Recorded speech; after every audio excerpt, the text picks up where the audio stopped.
If you've ever wanted a simple way to share files, organize teamwork, or keep important documents in one place, this video is for you. Today I'm going to show you how to create a shared Google Drive folder step by step, so you can send access to the right people and control exactly what they can do inside the folder. This is perfect for school projects, work files, family documents, and any situation where multiple people need access to the same files. And if this tutorial helps you out, make sure to hit the like button and subscribe for more easy software guides just like this. Alright, let's get started. First, open your browser and go to drive.google.com. If you're not signed in already, log in with the Google account you want to use for your shared folder. Once Google Drive loads, you'll see your main Drive dashboard. This is where all your folders and files live, and it's also where you'll create the new folder that you want to share.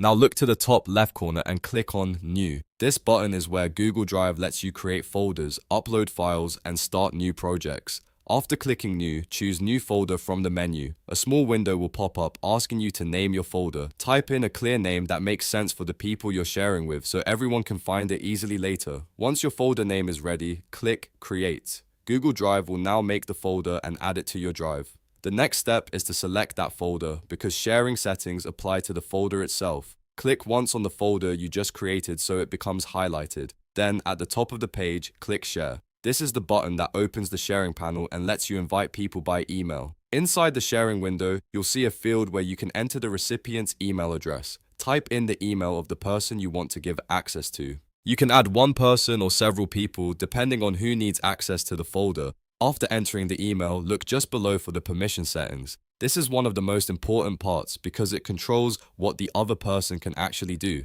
Google Drive usually gives you three main permission options. Viewer means the person can only open and view the files. Commenter means they can view and leave comments, which is useful for feedback. Editor means they can view, comment, upload, organize, and make changes inside the folder. If you want someone to actively work on documents, Editor is usually the best choice. If you only want them to see the files, stick with Viewer. Choose the permission level that matches your needs before moving on. You'll also see an option to notify the person.